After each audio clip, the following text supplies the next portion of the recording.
que a gente tem essa tela, essa possibilidade da gente se encontrar e se ver, tem sido um espaço, um refúgio e uma acolhida para a gente aguentar o que a gente está passando. Não dá para a gente ignorar que a gente tem quase 150 mil pessoas no nosso país que morreram. Isso também vem junto com a gente, vai entrar conosco nas unidades educacionais. E a gente precisa necessariamente, eu acho que encontrando esse espaço de entender o lugar que a gente tem, cada vez mais importante da escola pública, que acolhe a todos, mas não negar essas questões, mas como que a gente não vai ficar uma coisa, né, seca, ou uma hiena, ou que vão nos tirar as forças. Então, é tudo isso muito junto agora, assim, não dá para escapar. Então, acho que a gente anda muito na gangorra, né? Tem horas que dá uma desilusão, tem horas que a gente...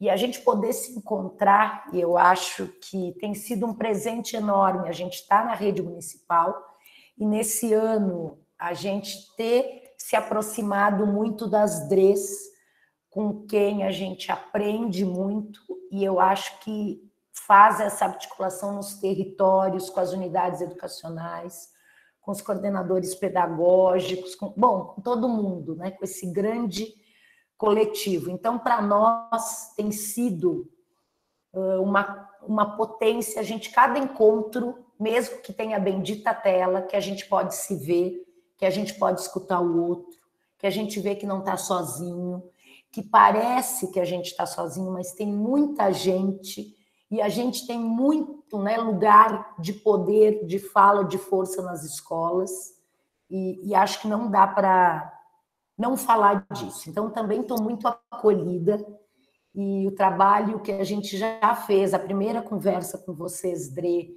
foi um presente, a gente depois seguiu trabalhando com a Simone e com a Alessandra para achar esse jeito, as maneiras, os modos, e o que foi agora, então, também me presenteou. Então, queria agradecer muito. E eu fui assistir a animação, não conhecia, depois que as gurias me trouxeram, também já vi várias vezes, e ela tem uma outra força, e eu acho que também a gente não pode não falar disso hoje, com o cenário que a gente está vivendo do novo decreto da Política Nacional de Educação Especial. Nós fomos surpreendidos não, a gente sabia que isso vinha sendo construído desde o governo Temer, mas a gente que trabalha com educação inclusiva, a gente pediu várias vezes espaço de discussão para poder conversar sobre esse novo decreto. Em nenhum momento as organizações que defendem a educação inclusiva tiveram espaço de conversa e de diálogo, somente as organizações que defendem a segregação, a substituição do Estado e da escola pública por outras organizações. E a gente, então, está mais tomado por tudo, porque, para além de tudo que a gente está vivendo, a gente, enquanto adultos, enquanto gestores, enquanto sociedade, ou um pedaço dela, resolveu não ter uma tela que tenha um espaço, resolveu construir um muro bem grande, parecido com o do Trump, que ele quer construir no México. E o que a gente está dizendo com esse decreto é que a gente quer jogar todos os IANs para fora da escola. Então, o vídeo, diante desse momento, eu não acredito que nós, enquanto adultos, e aí não tem como não pensar na Hannah Arendt, né? Da célebre fala lá entre o passado e o futuro, enquanto a gente ama o mundo o suficiente para não entregá-lo, né, à ruína, e quanto a gente ama os nossos filhos, as crianças o suficiente para acolhê-las, para ser esse olhar mediador, mas que a gente também dê espaço para o novo, para elas não fortalecerem a ruína que a gente está entregando para elas, né? E a política de educação inclusiva, enquanto uma política nacional, ela é de 2008, a gente conseguiu muitos avanços, ela está nascendo, ela ainda está sendo quase que gestada, como o Lauro falou, E a gente, enquanto sociedade, resolveu, em 2020, com toda essa questão da pandemia e do isolamento que tem cada um podido pensar o que nós vamos, de novo, isolar crianças e que a gente está dizendo que as crianças não podem conviver junto. É isso que nós, adultos, ou que o governo brasileiro e muitas organizações, e talvez muitos educadores, estejam dizendo para as nossas crianças. Assim como as questões de meio ambiente, assim como as questões étnico-raciais. Então, acho que a gente anda num momento muito duro, mas nós não vamos desistir. E é muito bom estar todo mundo junto. E a gente está num processo muito ativo, desde que saiu o decreto, a gente está em diversas redes se mobilizando. E hoje saiu uma matéria no Globo, que tem a ver com tudo isso que a gente está falando, que eu não sei se vocês viram, que o presidente fez uma reunião com as instituições filantrópicas e religiosas para 15% do Fundeb e para as matrículas e para os pais, de novo, essa historinha, essa balela da escolha, para que os pais possam escolher matricular os seus filhos numa escola confessional de acordo com as suas crenças religiosas, e a gente tirar 15% do recurso do Fundeb, que é para melhorar a escola pública. Então, é assim, né? Vão nos achatando, mas a gente vai achar os espaços e a gente vai ser como o Ian e as crianças. Por elas e com elas, a gente vai fazer isso. Mas eu não queria que a gente esquecesse disso, porque não dá. Não dá para a gente fazer de conta. Não dá para a gente botar embaixo do tapete isso. E é muito doido, porque a minha formação é pedagogia e educação especial, eu sou aquela professora especialista, né? E que eu comecei a trabalhar com os alunos e com as pessoas com deficiência, eu resolvi que eu queria trabalhar com elas quando eu tinha 15 anos. E eu estou com 50. E há muitos anos atrás, o lugar de início que me sobrou foi a escola especial, porque assim como as crianças e as pessoas com deficiência só tinham aquelas instituições, nós, educadores que escolhíamos essa pauta também. Mas eu fui privilegiada que logo eu fui para uma escola pública, pelo menos, que já era uma coisa muito avançada, ter uma escola pública que assumia isso. E, ao mesmo tempo, mesmo que fosse uma escola pública e que foi num lugar, que foi em Porto Alegre, numa época de gestão democrática, que a gente aprendeu muito, que eu sou muito grata àquele período da minha vida, também a própria gestão democrática e tudo que era muito avançado não dava muita bola para nós, escola especial. Eles deixavam a gente fazer as coisas, mas diziam, bom, a gente já criou. Então, foi uma época que a gente inventou, subverteu e revolucionou muito.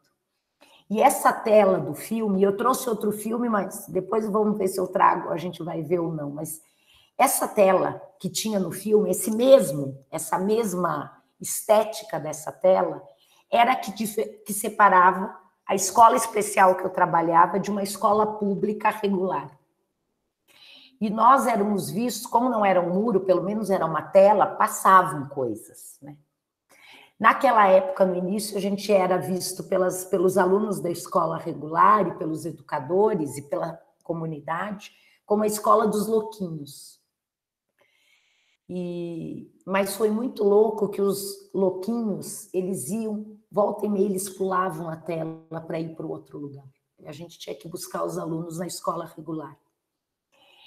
E depois de muito tempo, né, de trabalhar e de se aproximar no território, a gente conseguiu abrir a nossa escola, e foi a primeira experiência de inclusão que eu tive.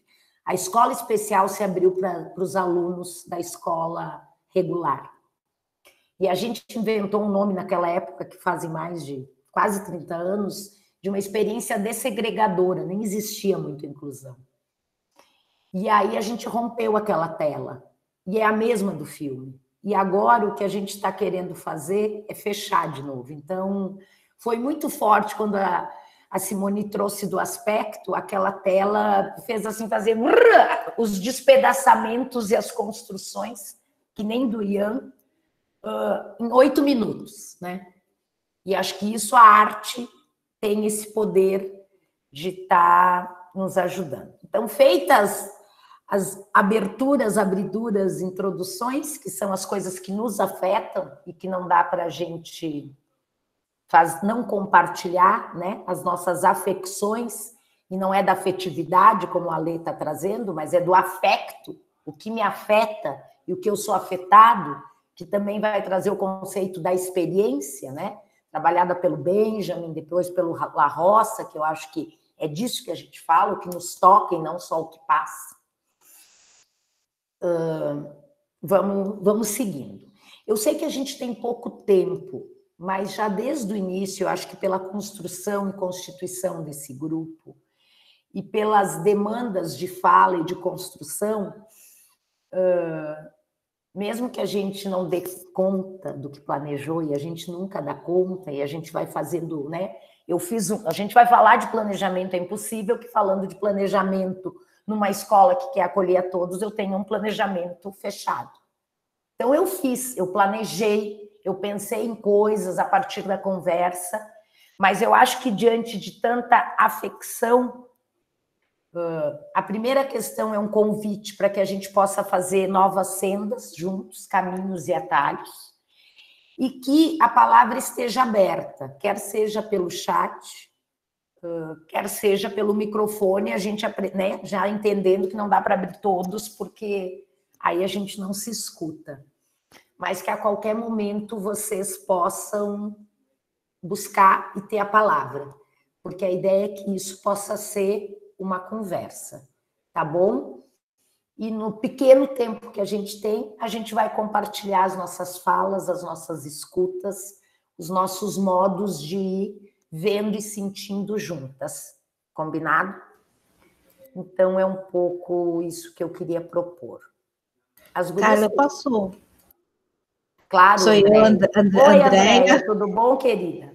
Tudo bom, e você, Carla? Tudo bem. Então, não falando aí que você comentou, né, sobre esse novo decreto nacional, né, da educação especial, que saiu agora, né, recente, eu tive uma surpresa essa semana com uma família de gêmeas. Rina, você me permite falar? É da EMEI Ana Marchione, qual eu acompanho. Nós tivemos um problema o ano passado em relação ao AT. Era acompanhante terapêutico, né? O nome já diz, acompanhante terapêutico, tirando o que era do fazer nosso, né? Da escola, dos pedagogos. E as professoras da unidade veio contra esse AT, né? Porque elas entendiam exatamente essa coisa de segregar.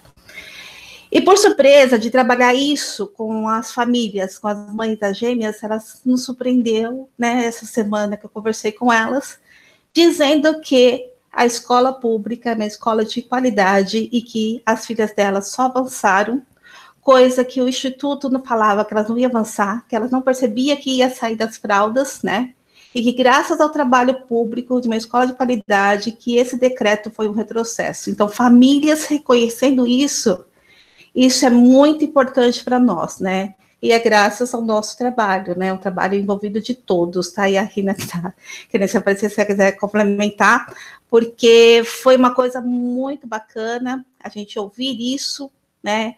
Emocionou.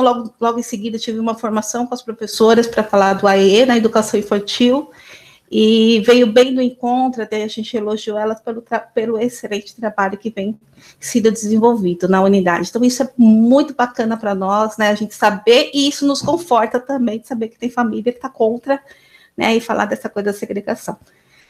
Obrigado pela palavra, e agradeço por estar falando aqui agora, e desculpa, né, tá, mas acho que é muito importante trazer essas considerações.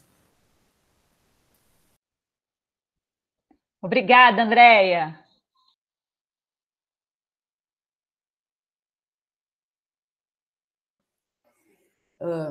Para mim, é muito claro que a melhor escola especial é pior do que qualquer escola pública, inclusive, ou que está nesse processo de construção. Então, eu acho que tem uma defesa irrestrita à escola pública e que a gente está construindo, mas o que as crianças, com e sem deficiência, todos podem aprender é inegável. Então, eu acho que é disso que se trata. Meninas, eu coloquei a lista de presença, se vocês puderem, e meninos, se vocês puderem assinar, eu agradeço. Eu estou aqui pensando um pouco, e eu tinha trazido um trechinho de um vídeo, um documentário do Manuel de Barros, e depois do vídeo do Ian, eu achei que eu não ia passar, mas eu quero passar. Vamos ver se a imagem está legal. Ele também não tem fala, ele vai ter uma trilha, mas eu acho que ele conversa, por mais que ele não seja uma animação. E essa animação é do Campaella, né? Que é um super cineasta, que é o do O Segredo dos Seus Olhos, que ganhou o Oscar, que tem... Assim, os argentinos são maravilhosos no cinema, na educação e um monte de coisa.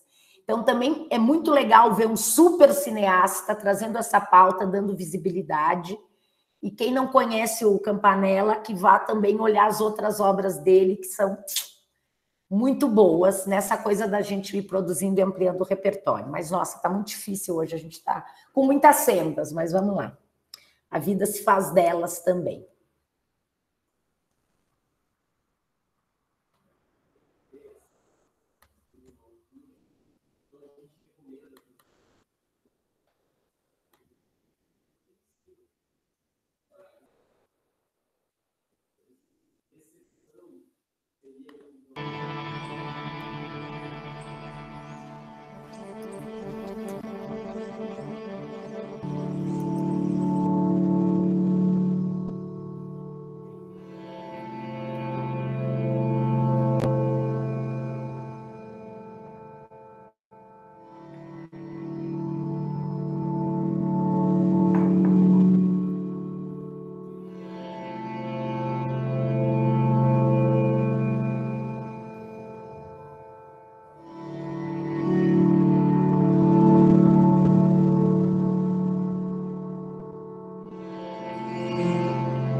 Eu quis começar, e a gente está trabalhando com esse trechinho do documentário do Manuel, em defesa da poesia, de um espaço, né, ético e estético que acolha todos e que seja sensível, Mas o que a gente tem visto muitas vezes, quer seja em relação às crianças com deficiência, à escola pública, porque são conversas ao meio ambiente, há muitas coisas que são muito próximas, né, que são muito caras. E também pensando muito na infância, e eu acho que esse momento que a gente está, né, tão sofrido, isolado, as nossas memórias de infância, eu passo depois para você, quer dizer, eu passo para Simone, para a Lei, ela compartilha com todo mundo, assim como a apresentação que eu vou fazer e os outros materiais que a gente está produzindo, tá bom? A gente compartilha isso. Que eu acho que pensar numa escola que acolhe a todos é disponibilizar tudo. E para todos, a gente tem que parar com essa mania de guardar, é meu, fui eu que achei, fui eu que escrevi. Então, assim, pensar numa escola que seja de todos, com todos e para todos, é a gente radicalizar nessa perspectiva de compartilhamento. Então, tudo que a gente tem produzido, a gente tem feito muito esforço, e que tem a ver com planejamento, sabe? É isso de procurar, de fazer a curadoria, e para a gente achar isso que cruzou, assim como as meninas fizeram um trabalho lindo do Ian do artista, tem a ver com... Bom, então vamos compartilhar, porque isso tem a ver com o processo de planejamento, que leva tempo, que é cuidadoso, e a gente entrega o vídeo do Manuel para vocês e vocês vão construir outras coisas, vão fazer vão transver o vídeo do Manuel. Então, daqui a pouco e depois vocês têm acesso a tudo isso, tá bom? Mas aí, eu acho que essa coisa das paredes, né, descascadas, com marcas, que são paredes feias, né, com bolor. Muitas vezes a gente vê as crianças com deficiência dessa forma. A gente vê o bolor e o descascado. E a gente também, e a sociedade também vê a escola pública dessa forma. Como não a escola perfeita de parede lisa, pintada de cor-de-rosa, mas essa parede que tem muitas camadas, que tem muitas histórias e que tem muita poesia. Mas para a gente conseguir enxergar os elefantes no descascado, a gente precisa trabalhar o nosso olhar, a nossa multissensorialidade, e a gente tem que estar disponível para isso, porque senão eu só vou ver a parede descascada. E o que as pessoas, infelizmente, têm feito é procurado marcar paredes descascadas e não olhar os encantamentos e as poesias possíveis. Eu acho que na rede, com todas as questões, a gente tem conseguido descobrir os elefantes, os cachorros e as latinhas, né? E nessa coisa do pequeno, da delicadeza. E para nós, por mais que a questão da deficiência e do conhecimento específico seja cara, e tem questões para a gente estudar, se a gente não articular ela com as múltiplas linguagens, com a arte, ela se transforma num conhecimento instrumental, muitas vezes árido, muitas vezes uma parede lisa. E aí a gente não vai construir essa escola que acolhe a todos. Então, eu quis trazer o Manuel, porque eu acho que é disso. O planejar uma escola, uma prática que acolhe a todos, é ir descascando, né? E achando, e conseguindo descobrir com o outro. E é muito incrível, eu já vi esse trechinho, eu cada vez mais gosto de ver pedacinhos, e debruçar sobre os pedacinhos, trabalhar de forma atenta, porque o mundo tem nos desatentado, no sentido de que nos enchem, nos encharcam de coisas, e a gente não vê mais nada. A gente só, de novo, a gente não tem experiência. Passa. E cada vez mais eu acho que é um exercício de radicalidade, que é de olhar, muitas vezes, olhar de trechos em trechos, poder fazer as nossas leituras, poder fazer conversas disso com os modos de fazer, e isso tem a ver com fazer escola, né? Com fazer muitas formas de escola, e a gente faz escola todos os dias, e a gente faz escola no coletivo, a gente faz escola junto. E quanto mais a gente olha, e no início a gente não enxerga as primeiras imagens, depois a gente já consegue, com o olhar, porque é isso, é de um olhar atento, de um olhar sensível, tu já começa a ir vendo as coisas. E eu, que já estou vendo muito, eu já tenho 500 mil imagens em cada uma daquelas paredes que eu descobri. Porque é isso, é olhar de novo, olhar de outro lado, olhar numa outra luz, de uma outra posição, que tem a ver isso também com a escola, com as crianças, com os grupos, né? Porque as crianças, a gente não trabalha de forma individual, cada criança é singular, mas é público e comum. Ai, credo, foi e voltou, pensei que eu tivesse caído. Então, é um pouco isso. Se alguém quiser aqui fazer algum comentário, está aberto. Senão, eu vou trazer um pouco do PowerPoint para ir me guiando, porque senão eu também vou devaneando. Porque, por mais que tenha uma atenção, eu também sou bem cheia de sendeiros, assim, e adoro ir por outros caminhos. Então, eu queria saber se alguém quer fazer algum comentário.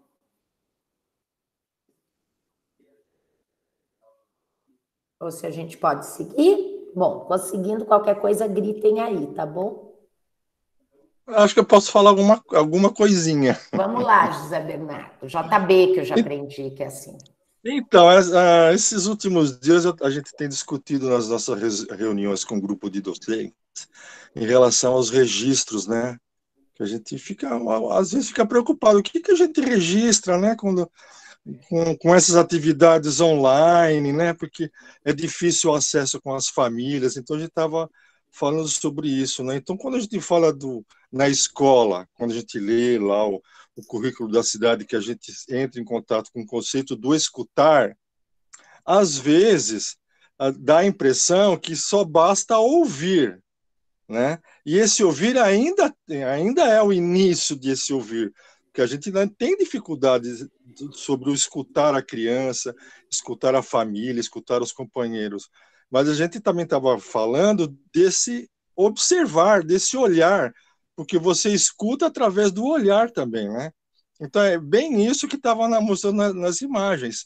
Se você não aprimorar o seu olhar, se você não educar o seu olhar, você vai ver só borrão mesmo, né? Você não vai enxergar, a gente não vai enxergar as crianças.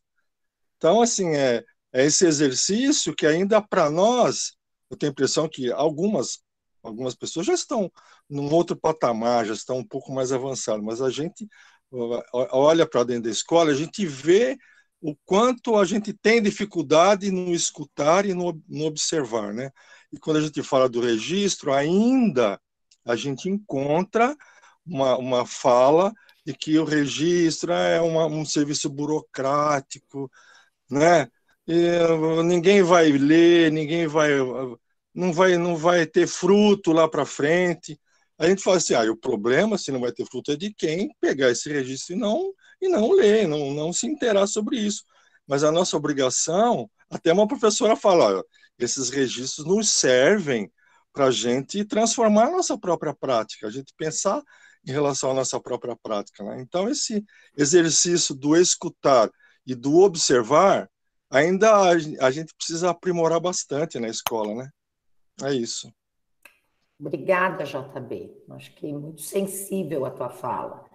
E a questão, acho que tanto do registro como do processo de planejamento, e é um pouco isso que eu queria seguir na nossa conversa trazendo, eu acho que a gente também tem cuidado mal dele. E tem, quando a gente foi formado em todo o processo, a nossa relação com tudo isso também foi uma relação dura de querer parede lisa, sabe?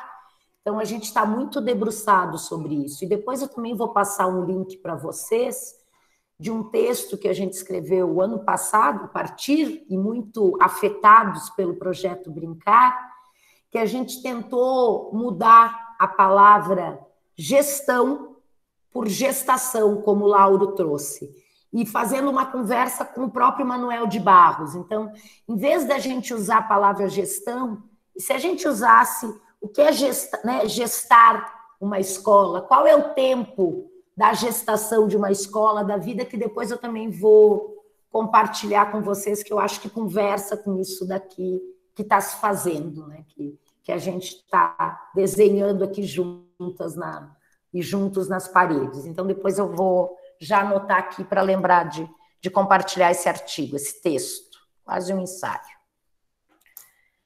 Podemos seguir ou alguém quer fazer mais algum comentário?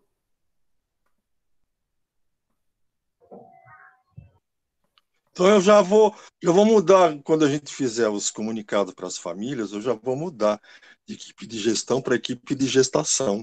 Eu acho lindo. E é muito bonito a gente fazer, né? Qual é o tempo de uma vida? A gente gostou muito de escrever aquele artigo. Eu vou mandar para vocês, mas é isso. Acho que é bonito a gente começar a brincar com as palavras. De novo, que tem a ver com esse jogo, com a brincadeira, né? Elas querem dizer, né, Carla? Exato. As palavras, elas querem dizer. Elas estão dizendo a todo momento. Outra coisa que eu tenho gostado muito, que eu sou apaixonada, tem a ver com a etimologia das palavras, né? Qual é a origem delas? E a gente aprende muito. A etimologia das palavras geralmente são muito poéticas. E quando as palavras não são boas, também a etimologia já vai nos dando pistas para dizer, opa, né? Ócio, que tem a ver com escola, com tempo livre, negócio, negação do tempo livre, né? Porque escola é escolé em grego, que é tempo livre. Em latim é ócio, o tempo livre. O negócio é ausência de tempo livre, não permitir, não dispor de tempo livre. E a gente não pode deixar que as escolas e as nossas vidas sejam privatizadas e façam negócio delas. A gente tem que lutar pelo tempo livre. E a escola é o lugar do tempo livre da sociedade. E ele é muito potente e a gente não pode aceitar nada menos do que isso. Mas vamos lá. Deixa eu ir lá porque eu preparei para nós aqui. Eu não vou falar do projeto Brincar, porque eu vou depois mostrar o vídeo, a gente tem bastante material, para a gente poder ter um tempo mais de conversar. E aí, nesse jogo da dor e da tristeza, de não negar uma nem outra, esse livrinho do Walter Hugo Mãe, que é As Mais Belas Coisas do Mundo, que tem a ver com as memórias dele, dos avós, é um elogio aos avós, e que é a ilustração do Nino Cais, que é um artista brasileiro, a gente poderia ler ele todo, mas eu trouxe só um, que é dessa questão aí dialógica da gangorra. Eu quero saber quem quer ler para mim As Mais Belas Coisas do Mundo, essa citação.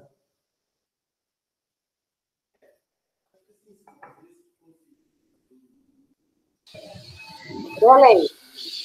Ótimo. Ai, não, desculpa, gente, não dá, tem muito barulho aqui.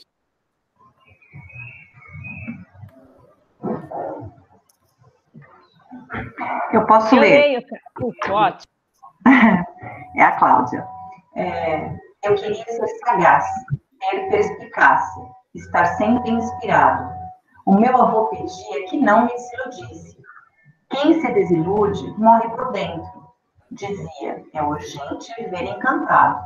O encanto é a única cura possível para a inevitável tristeza. Havia às vezes um momento em que discutíamos a tristeza. Era fundamental sabermos o que aconteceria e que implicaria uma força maior. Então, acho que é um pouco isso que eu queria que a gente hoje, que eu acho que vocês já vêm fazendo desde o início, e acho que esse grupo já tem, é que a gente tem o encantamento como nosso aliado. Sem ser, né, ingênuo, mas o nosso convite aqui é por apostar no encantamento.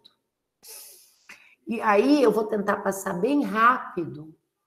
Para nós, uma escola com todos, para todos, né, de todos ou de todes, a gente não gostaria de dizer que a gente trabalha com educação inclusiva, a gente gostaria de dizer que trabalha com educação. A gente precisa ainda dizer o inclusiva porque a gente precisa visibilizar, a gente precisa lembrar que essas crianças existem agora mais do que nunca. Mas a gente entende que A escola, para merecer esse nome, a educação para merecer esse nome, ela tem que ser de todos, senão ela nem merece ser o nome de escola, é uma outra coisa. Mas vamos lá, em ainda tendo que adjetivar, essa escola que a gente faz ela todo dia, para nós é um direito humano fundamental, e ele não se dá numa escola especial, para nós é numa escola onde todos estão, porque senão é um direito mal ajambrado. Essa escola precisa ser o lugar de produzir sentido para todos que estão nela, e eu acho que de transbordar os sentidos, né? Como a gente já escutou, acho que foi a Marisa que trouxe aqui, a questão de sair para o território. E para que isso faça sentido, para que essa escola possa produzir sentido e não seja uma letra morta, uma questão dura, é fundamental que a gente amplie repertórios. Não dá para a gente repetir os repertórios que estão postos no negócio. Esses não precisam do nosso tempo, da nossa atenção. Passar, sei lá eu quem, a San Diego, a Peppa Pig, ou o que quer que seja, a gente não precisa se preocupar que as crianças não terão acesso a isso. Muitos outros estão preocupados com muito mais grana, poder e estratégias, às vezes, perversas que a gente. A gente tem que achar essas pérolas, passar para as crianças os manuais de barro, os Ians. Eu vi com a minha sobrinha de 7 anos o Ian, e ela adorou o filme. Porque muitas vezes a gente acha que as crianças não estão prontas para ver isso, mas é um filme que traz uma delicadeza, uma estética, então é isso. O que a gente está colocando dentro da escola? A gente cada vez mais, e que bom, tem se preocupado com a nossa dieta alimentar, né? Mas eu vejo muito pouco a gente falar do que a gente tem se preocupado com a nossa dieta de escuta, com a nossa dieta visual, com a nossa dieta sensorial e tátil.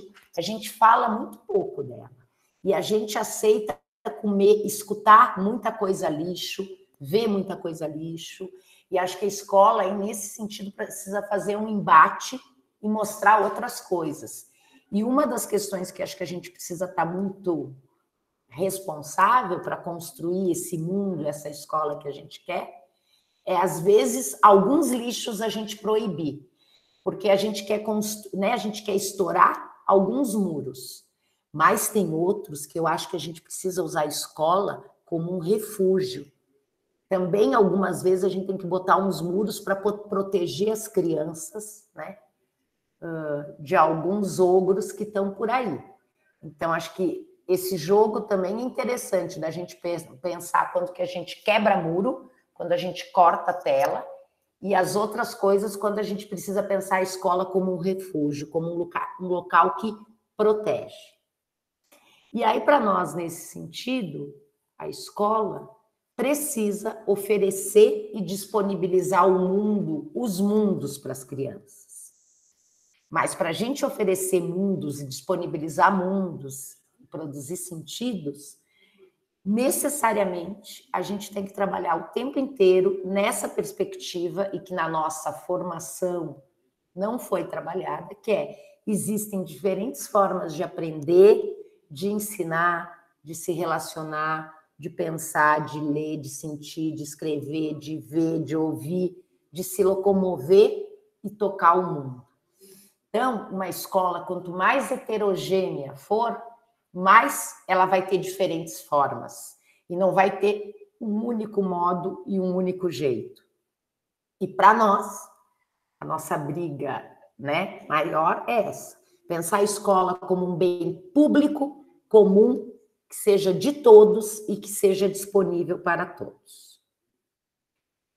E aí, para isso, para a gente pensar nessas práticas pedagógicas inclusivas, a gente tem trabalhado com algumas premissas, né? Elas precisam ser acessíveis, com diferentes recursos de acessibilidade. Elas precisam ser planejadas desde a concepção, com todos e para todos. A gente não quer a palavra "e também", porque se a gente perceber, a escola muitas vezes ainda tem a forma de uma escola que era excludente, que acolhia bem pouca gente, não acolhia nem as mulheres. Vamos pensar nessa escola. Ela ainda, muitas vezes, a nossa escola de hoje, é igual à escola que nem as mulheres podiam entrar, não vou falar dos negros, dos pobres, das pessoas com deficiência, nada. Então, a gente muitas vezes segue com aquela escola que era excludente, com os modos, né, as maneiras, digamos assim, e aí a gente vai botando, e agora, e também vem as mulheres, e agora, e também vem os negros e as negras. E agora, e também vem os pobres. E aí a gente foi botando penduricalho, a gente foi fazendo puxadinho. E a gente precisa pensar que essa escola que acolhe a todos não cabe naquela escola que era de bem poucos. Então, a gente tem que ver o quanto a gente está disponível para, de verdade, mudar os tempos, os espaços, as materialidades, os modos de fazer para essa escola que desde o início é pensada em todos. Então, eu não estou fazendo uma escola inclusiva, uma escola que acolhe as diferenças, se eu penso numa prática e depois eu digo, agora eu tenho que adaptar para o Pedro, agora eu tenho que adaptar para a Ana, que tem deficiência visual, ou o Pedro, que tem... Não, ela tem que nascer, ela tem que, já que a gente hoje pegou, né, a gestação, o gestar, ela tem que ser gestada, desde a concepção, elas têm que ser pensadas em cada um e em todos, né? Nesse jogo do comum e do singular. Portanto, o desenho universal, que é um conceito que veio, né, da arquitetura, tem nos ajudado muito para pensar isso, que é pensar que todos os produtos, os modos, eu acho que vocês já têm trabalhado muito isso com o Cefai, tem que acolher a todos. E é legal essa coisa do desenho universal, porque vem da arquitetura, então tem uma materialidade que depois é fácil da gente pensar em como faz uma metáfora. Ela tem que ser heterogênea e múltipla, e a gente muitas vezes ainda tem uma escola homogênea, né? Ela tem que ser diversificada, as práticas pedagógicas, e não adaptadas. E, portanto, ela tem que ser produzida de muitos modos, e ela tem que ter muitas formas de estar disponível para chegar a todos. E as muitas formas de estar disponível não tem a ver do tipo, que muitas vezes a gente ainda fica com isso, que é, eu preciso de audiodescrição para as crianças cegas. Não, as crianças cegas pode ser que seja uma das únicas formas delas acessarem o mundo imagético visual. Mas a gente tem que pensar a audiodescrição como uma proposição, um recurso pedagógico muito potente. E que a audiodescrição tem a ver com a gente ampliar a nossa possibilidade de aprender a olhar. A gente dá às crianças essa possibilidade desse olhar sensível. A gente trabalhar com a questão do letramento visual, que a gente tem trabalhado muito pouco com isso, mesmo que a gente tenha um mundo absolutamente imagético.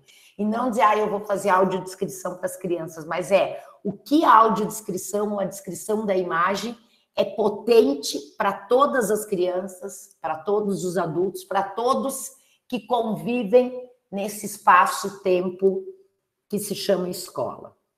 E aí, com toda essa questão da pandemia e com tudo que a gente, né, sofreu e vem sofrendo, porque a gente gosta da presença, ao mesmo tempo a gente, né, diz, é tão bom pelo menos a gente se ver, ela nos dá tanta força, a gente tem na Mais Diferenças com todo mundo planejado e estudado muito, porque a gente tinha que aprender, né? Se no presencial a gente já faz isso muito, o tempo inteiro de planejar, de estar junto, de inventar, de curar, de compartilhar e, né, buscar repertórios, agora com essa distância a gente tinha que achar essa nossa maneira de fazer.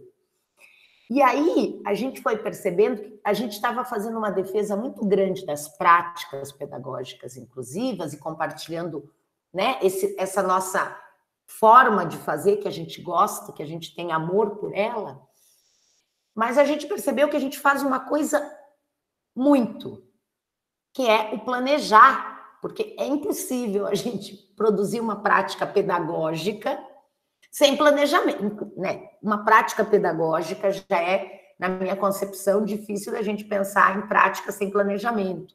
Questão do estudo, né? Que a gente tem tentado dar uma escapada, em vez de falar teoria e prática, os professores seguem nessa história de dizer, eu não quero mais teoria, que eu já tenho muito, eu quero a prática.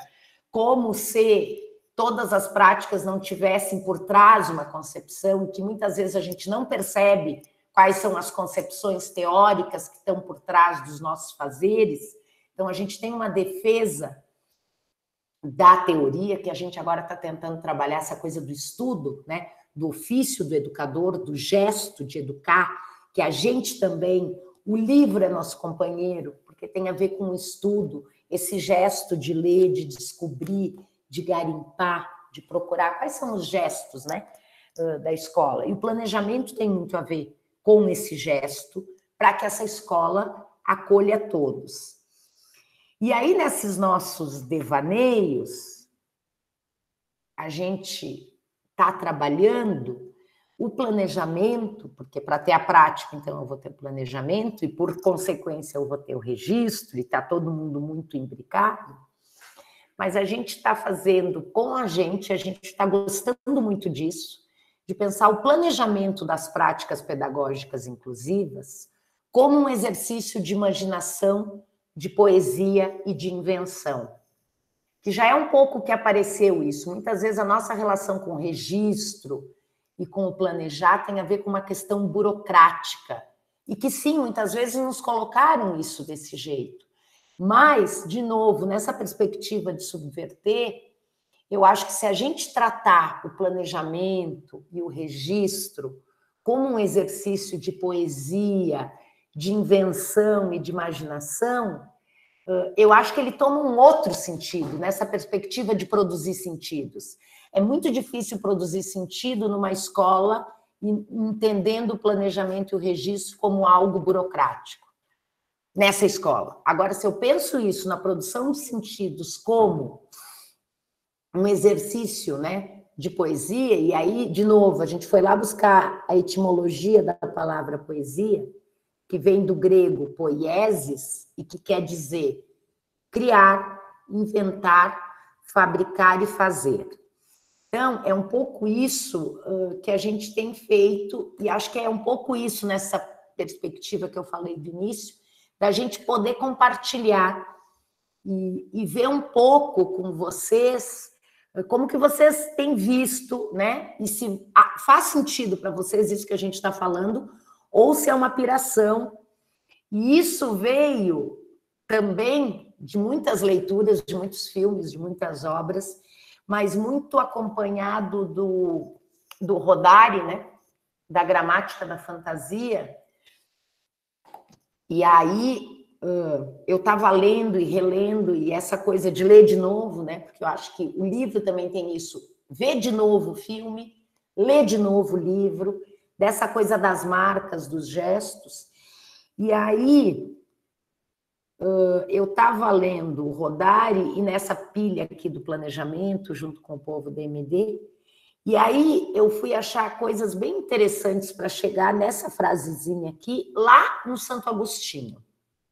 Mas antes de eu ir para o Santo Agostinho, ou para o Munari e para o Magritte, que eu também trouxe aqui uma conversa entre esse povo, que também tem a ver com o que a Simone e a Alessandra trouxeram, eu queria fazer uma pausa para poder olhar vocês, porque quando eu estou com essa apresentação eu não enxergo vocês. Não sei se vocês estão aqui comigo e o que isso está ecoando aí por vocês, então vou parar um pouco a apresentação, até porque nós temos bem pouquinho tempo, agora que eu vi que já é a hora que é, são 11h40. Então eu queria entender um pouco por onde a gente segue.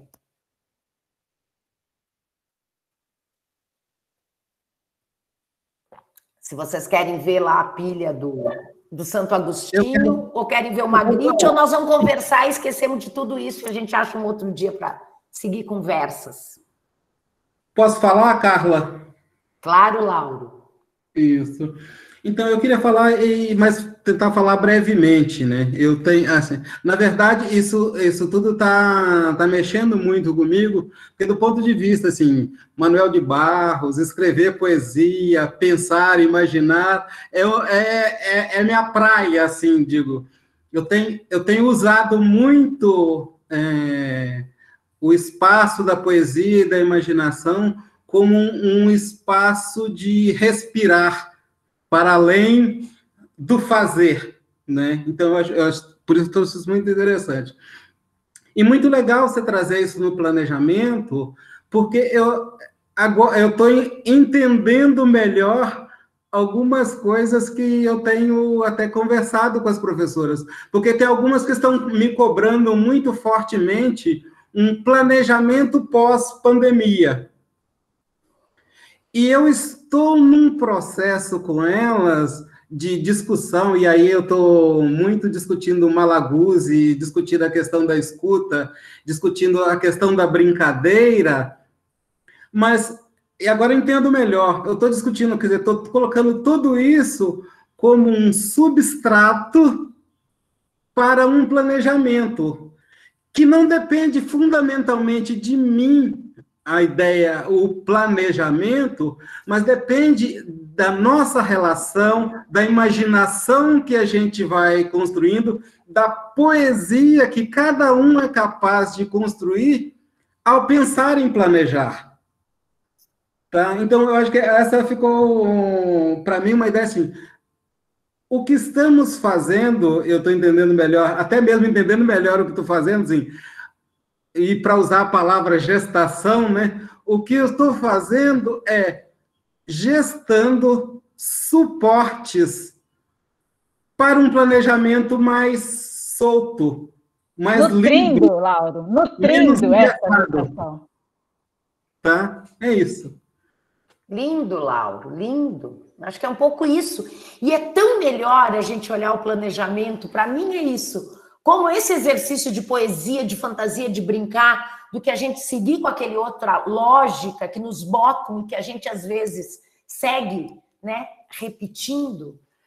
Eu acho que ele é tão mais potente, porque acho que no fundo trata-se disso, né? Sim, fiquei menos angustiado. Que bom. É bom a gente, às vezes, dar um alívio. Eu queria participar, posso dar uma palavrinha?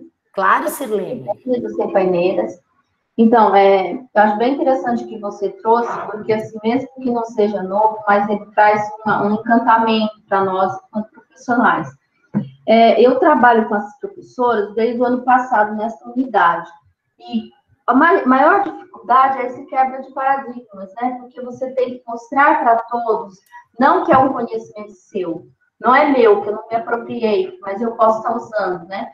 Então, as possibilidades de trabalhar com as professoras vários tipos de planejamento, dá essa flexibilidade também, né? E não esse engessamento, né? Então, tudo para mim, eu falo assim, eu falo para elas, não, você não consegue, eu vou com você. Porque a gente não pode se eximir dessa responsabilidade, né? Não é o coordenador estar na sala dele, confortavelmente, e ele não está sabendo o que passa de fato dentro das salas. Então, assim, as minúcias do dia a dia, como fala o José Altino, ele traz esse texto que eu estou trabalhando também com elas, de uma forma muito bacana. Por quê? A gente não vive na escola, né? A gente é a vida da escola. A criança é a vida que está ali dentro. Então, nós precisamos permear por vários caminhos, percorrer com muita, eu diria assim, muita força de vontade do coordenador, né? Que eu não digo quem, como, eu não sou específica para isso. Mas essa vontade de fazer a qualidade prevalecer. Que uma vez que eu tenho as políticas públicas... Travou, Sirlene. Desligou o teu microfone, Flor. Eu sempre caio nessa questão da gente trabalhar a qualidade da educação pública, a infantil, que não é o caso que a gente trabalha, com o olhar de um profissional, né? Por que não fazer? Ah, mas eu não quero. Ah, mas eu não faço. Então, assim, eu tenho esse encantamento e essa força de buscar fazer, de buscar mostrar. E todo mundo me dizia, você não vai dar conta. Você não vai dar conta. Eu falei, vocês me conhecem? Assim, não que você... Essa pesquisa, essa informação, como o Lauro traz essa questão de várias teorias, vários trabalhos em cima disso, a gente também trabalha. Mas o ser humano que vive e convive todos os dias e que faz a escola ter vida, nesse cotidiano é que mora as chaves, o segredo de todas as fechaduras. Então, nós precisamos dizer o território que eu ocupo, qual o território que eu estou, qual é a equipe que eu tenho, elas têm potencialidades para isso. Então, eu não posso subestimar essa profissional e deixar o profissional fazer sempre a mesma coisa. Ah, mas ela é isso, ela é aquilo, não me importa. Ela também tem capacidade de fazer e fazer melhor, né? Enquanto eu estou dentro da unidade, eu quero fazer a diferença. Porque eu trabalho, eu ganho meu salário para isso, mas eu também sou uma profissional que quer o melhor da escola pública e para a escola pública, tá? Então, nesse sentido, eu gosto muito, já ouvi você na escola do parlamento, fiz o curso, gostei muito da sua fala, tenho todos os registros possíveis que eu consegui pegar.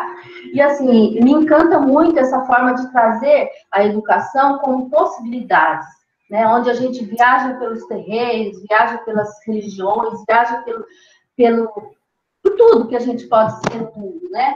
Por que não posso plantar uma planta com a minha criança? Ah, não pode sujar, não pode ir lá fora. Porque eu tenho que fazer sempre uma rotina que me arranca tudo. Isso já fala de Francisco Staccioli, que ele traz isso. Por que essa rotina, ela é tão sugadora de energia?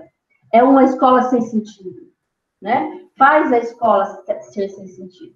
Então, eu também procuro sempre estudar muito, pesquisar bastante, ver bastante coisa. Tudo que você fala, eu vou marcando que os colegas falam. Então, eu já falo isso para elas. É uma prática. Você manter registro não é uma coisa nova, é prática. Não se vende uma casa sem escritura. Não se pode falar que a criança saiu daqui sabendo se eu não tenho dados dessas crianças. Quantos anos tem? Qual é a deficiência? Qual a necessidade? Que família é essa? Abrir a escola para essa comunidade. E a minha escola é uma escola que abre-se pouco para a comunidade, nós estamos abrindo.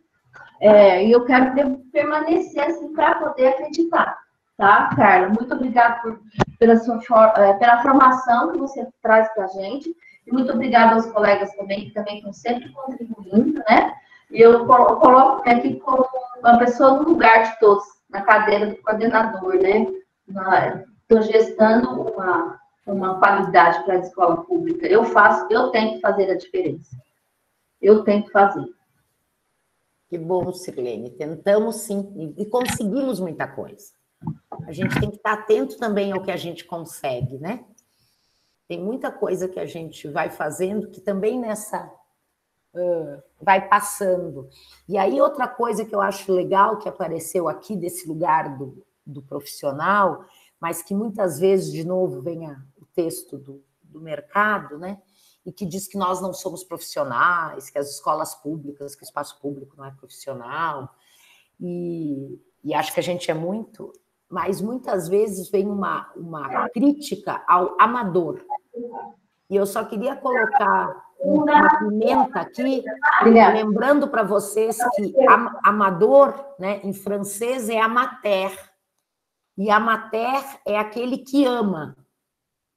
Então, a gente tem que ser profissional, e a gente mas a gente tem que fazer uma defesa do amador, porque o amador é aquele que ama, e só pode ficar na escola o que ama, e o que ama as crianças, e o que ama o conhecimento, e o que ama a música, a poesia, a arte, a imaginação, a brincadeira e o teatro, então, e tudo mais. Então, a gente vai fazer sempre essa defesa, porque as pessoas vão nos jogando coisas nas palavras, e a gente vai...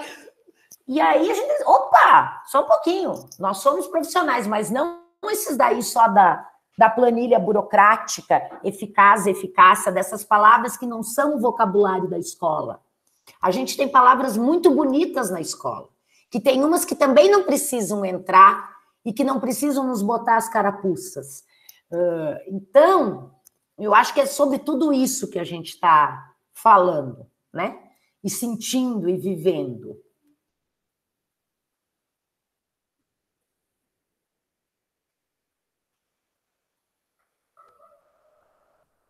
Vocês querem falar aqui alguma coisa? Ou vocês querem que eu termine aqui um pouquinho com o que eu busquei lá e que eu gostei do Santo Agostinho ou do Munari e do Magritte de inversão? Porque não vai dar tudo.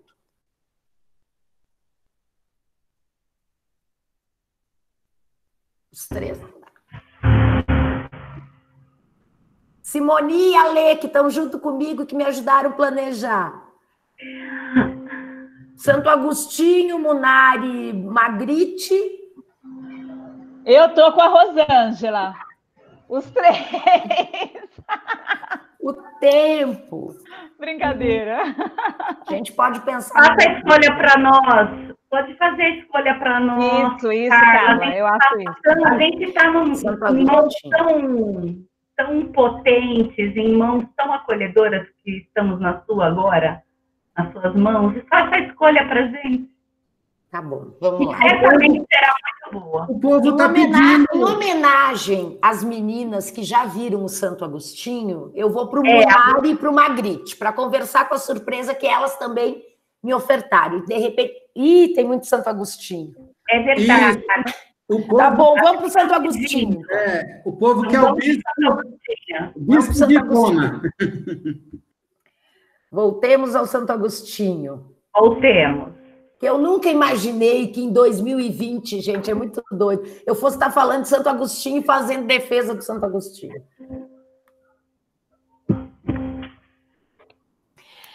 Então, aí, eu lá lendo sobre imaginação e fantasia, isso aqui era o Munari, vamos passar tudo. No livro do Rodari, ele traz o Santo Agostinho descrevendo o trabalho da imaginação. E aí ele traz categorias. E que eu estava na pilha do planejamento, e aí eu disse, gente, Santo Agostinho, de Deus, milagroso quase. Que o Santo Agostinho diz que o trabalho da imaginação tem a ver com dispor, multiplicar, reduzir, alargar, ordenar e recompor. Para Santo Agostinho, lá em 400, ele disse isso. Aí eu fui pensando, o que essas palavras nos dizem do planejamento? E um pouco de como a gente vem planejando. Então, a gente dispõe as nossas práticas, faltou um S, os nossos estudos e as nossas experiências. Se eu vou planejar uma coisa, eu vou disponibilizar o que eu já tenho, né? O que eu venho estudando. Eu vou multiplicar isso, porque se eu estou com uma questão na cabeça, planejamento é isso, eu multiplico buscando outros autores. Eu fui lá no Rodari, no Santo Agostinho, eu fui lá no Manuel de Barros, eu fui lá no Munari, que não deu tempo. Aí, daqui a pouco, eu estou no devaneio alto, grande. Aí eu digo, não, só um pouquinho, vamos dar uma reduzidinha, vamos ordenar um pouco o nosso pensamento, vamos buscar criar assim, um pouco de foco com todo, ou um desfoco ainda, e uma linha de pensamento, porque o que eu estou aqui na minha pilha, como que eu trago para uma conversa que não seja tão, né, caótica. Então, a gente vai e volta. Mas aí, a gente precisa largar, porque essa minha conversa com vocês teve a conversa antes com a Adrê, teve o que a gente tem vivido nas escolas, nas formações com a pandemia, no que a Simone e a Alessandra trouxeram, né, do Ian, da Butterfly Maçã. Portanto, de novo, a gente vai alargar, colocando em conversação os nossos fazeres, os nossos pensamentos e a temática. Aqui, enquanto estava o Ian, eu estava pensando, por onde nós vamos? Quando vem a gestação, é a palavra que não tinha pensado hoje, mas que ganha força. De novo, a gente tenta dar uma ordenada no nosso pensamento, não fechá-lo, mas ordenar. E juntos, a gente vai recompor, que é o que a gente está fazendo aqui, nessa conversa. Então, quando eu estava lendo lá o Bruno Munari, eu estava pensando em outras coisas. Eu estava pensando como que o Bruno Munari nos ajuda a pensar em prática pedagógica inclusiva, mas não no planejamento, e muito menos o Santo Agostinho. Portanto, eu acho que aí essa coisa do Santo Agostinho e dessa forma de planejar, eu vou passar para o próximo, que a gente não tem tempo, tem a ver com isso daqui. O planejar e a escola que vai acolher a todos tem a ver com migrar de uma atividade adaptada e diferenciada, e o novo decreto enche de vezes essa palavra diferenciada, para uma lógica de atividade diversificada e que tem diferentes formas de fazer. Mas para ter diferentes formas de fazer, de novo, eu tenho que ter um repertório, eu tenho que estar nutrido, eu tenho que estar com os outros para a gente chegar nisso aqui. Porque senão a gente vai estar, no máximo, adaptando atividades já prontas e atividades consagradas e que não tem a ver com essa escola que a gente quer construir. Então, era um pouco isso do Agostinho, do Santo Agostinho, para conversar o Santo Agostinho com o planejamento de uma escola que acolhe a todos.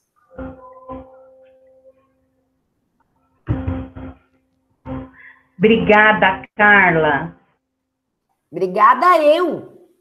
Gente, eu estou assim, nossa, eu estou bastante empolgada com tudo que eu estou lendo no chat, muitas reflexões, tem também contribuições, né, pessoas sugerindo também leituras e escrevendo e registrando seus pensamentos, seus sentimentos. Então, a gente vai vendo como que uma formação, ela se dá nessa dimensão experiencial, né, de experiência mesmo, que você trouxe, os conceitos citou, né, Walter Benjamin, La Rosa, diria Dewey também, essa coisa do sujeito se sentir afetado, perpassado, atravessado. E foi assim, Carla, que a gente sentiu com você a primeira vez. Você nos atravessou com todas essas suas reflexões, nos fez pensar aquilo que a gente já pensa há muito tempo, como a Sirlene falou, né? A gente já pensa há muito tempo sobre isso, mas pensar sobre outros pontos de vista, mediados por outros autores. E aí, eu achei interessante, muito interessante, o que todo mundo falou aqui, mas quero citar o relato que o Lauro fez, sobre como essa formação ajudou ele a pensar o próprio percurso dele de formador. Né? Ele até falou, eu estou pensando sobre o que eu estou pensando, vamos assim dizer. Estou pensando sobre o que eu estou fazendo. Né? E estou agora entendendo até o que eu estou passando, vamos assim dizer. Né? Então, é o que a gente chama de metacognição. Como que isso é que o propulsor, vamos assim dizer, do avanço do sujeito no conhecimento. Quando ele pensa sobre seus próprios fazeres, sobre seus próprios conhecimentos. Quando a formação dialoga com o seu percurso, com os seus caminhos, com as suas reflexões e as reflexões que o grupo vai trazendo em cada unidade. Então, o espaço de formação que a gente promove, eu e a Alessandra, e hoje com essa parceria excelente com a Carla, é justamente para isso, né? Para ajudar as pessoas a pensarem sobre seus próprios percursos, ressignificarem, ou avançarem, ou aprofundarem, e cada vez ir mais se aproximando de um conhecimento mais aprofundado sobre as coisas, né? Como a gente sai diferente de quando entrou, né? Isso é algo que eu vou sentindo o tempo todo. Né, como que a formação bate em mim, como ela entra, como aquilo que vai fazendo sentido, aquilo que não faz. Então, esse diálogo interno que é importante promover nas formações. A formação Simone, tem esse papel. Vai lá, Lê.